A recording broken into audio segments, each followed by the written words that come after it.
What's up, softball players? I'm Coach Dan Blewett. In today's video, we're going to cover what you should be doing to prepare for tryouts or to make a new team here in preseason.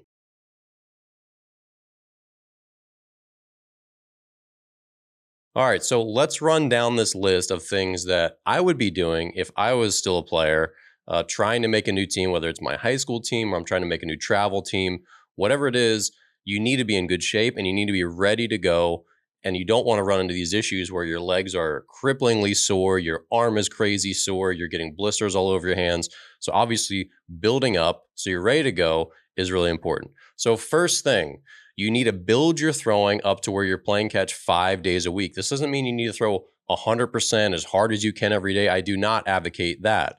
But you should, if you haven't yet, and you should have already, now that it's February, you should start, 3 days a week of throwing, maybe 50 to 100 throws. And again, these are like 70%, just like playing catch.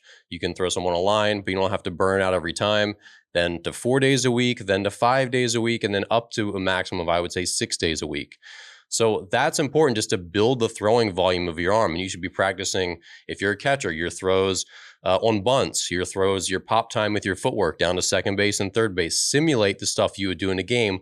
Don't just have a lazy catch with your friends, your dad, your mom, whoever. So make sure you simulate the types of throws you'll make in a game. That means if you're a versatile player, do your outfield footwork, do your infield footwork, do all the stuff that you could be asked to do in tryouts. The next thing is I advocate 2 distance runs a week. Now, distance running isn't necessarily the best thing for softball players because you're not really running distance in a game, but it does serve to get your body in good condition. You're going to have long practices. You're going to have repeated sprints. You're going to be on your legs for a long time. So having a base of cardiovascular conditioning and just getting your legs some durability by just having some consistent running is going to be good for you. So I would suggest 2 runs a week, 20 minutes or so is totally fine. You don't have to go for any really long distance runs, but I think 2 runs of 20 minutes a week leading up to preseason, to tryouts, is definitely a good thing to do. The next thing is weightlifting. Here's the thing. If you're a month from tryouts and you haven't started lifting weights, you've missed the boat. You should have started 12 weeks ago to try to get 16 weeks, 4 good months under your belt to actually make some strength gains into tryouts. Now, that being said, if you are planning to say, okay, I know I started late, but I'm going to commit and I'm going to lift during the season too and through the summer, then sure, start now. Late is better than never. But at the same time, if you jump in the weight room today and try to get 3 weeks or 4 weeks under your belt before tryouts, it's not really going to have much of an effect. Now, again, 3 weeks, 4 weeks, you might get a little something, but it's not going to make a big difference. So, but I do always advocate, if you haven't started strength training as a softball player and you feel like you're mentally ready to do it and really commit to it, then today is the best day to start. But again, if you're only a month from tryouts, you've kind of missed that window where you're going to get faster, really get bigger and stronger. You're not going to get that much of a gain in a month. But by the end of the season, if you still stay on it twice a week, 3 times a week, then you'll make some good gains long term. So again, late is better than never. But weightlifting, you should have started that back into the fall. The next thing is sprinting. You are going to have to sprint your face off in tryouts. We all know this. So you should be getting, in addition to your distance runs, some sprints every week. Maybe it's just 12 sprints. Maybe it's just 12 30-yard sprints, before your distance run as a warm-up, after your distance run, and make sure you warm up before you sprint. But sprinting is really important. Too many players, they don't want to go out in the cold. They don't want to get their sprinting in because sprinting is hard. It's painful at times. You get really out of breath. But sprinting is going to have you, doing those repeaters, hunting down fly balls in the gap, and looking good in practice and turning in your best 20-yard time to impress your coaches. That home to first time is important, right?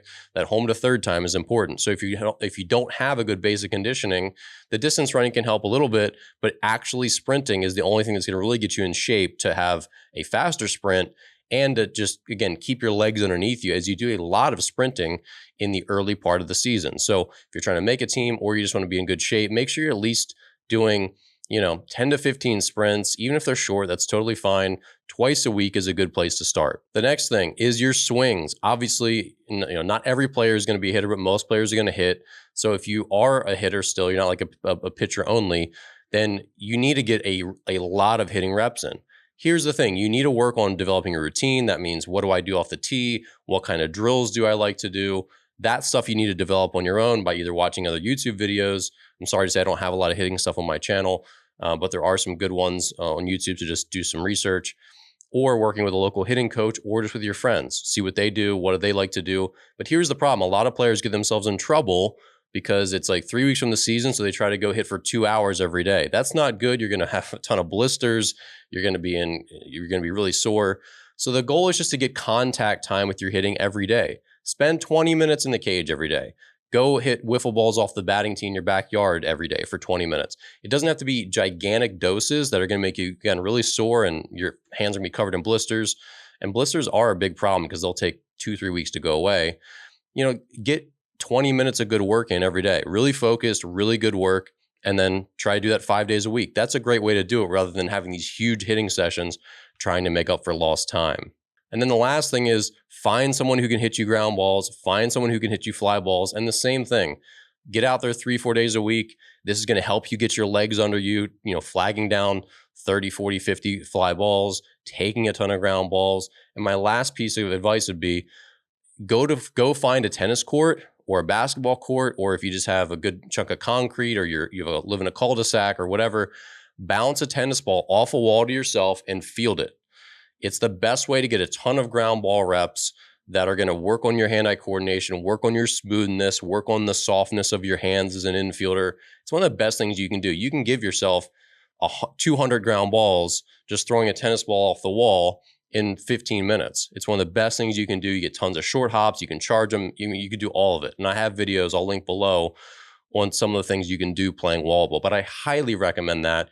It's going to get you in shape. It's fun. It's engaging. And it's going to give you a ton of reps working on your ground balls in your hands without needing someone to get a bat and hit them to you. Because that's, I think, the bottleneck for a lot of players. And this is my last thing. It's your career. So if you don't feel like, oh, I don't have a partner, like my dad can't hit very good fly balls to me, or my mom doesn't have time to practice, whatever, you have to find a way to get better. So even if you don't have a ton of people in your life who maybe can practice with you or who can hit you really good fly balls, because those are hard to hit properly, it's not easy. You have to find ways to do this on your own, whether it's finding a friend, putting yourself out there and asking around, be like, hey, I know it's sometimes scary and you feel vulnerable, saying, hey, can I practice with you guys? Can I tag along?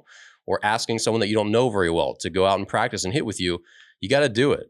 Because if you don't have someone else to practice with, it's tougher. And if you don't have anyone to practice with, you got to be creative. And that's where the wall ball stuff comes in, going and finding a local batting cage that maybe you can use for free, whatever. But just be resourceful.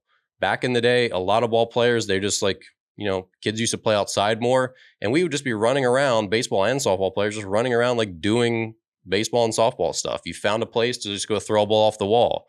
Or you found an old net and you're just chucking a ball against it. Or you find a place, you sort of make a place to, you put your batting tee against this, and you can hit into the net and whatever. So be resourceful, because it always comes down to you.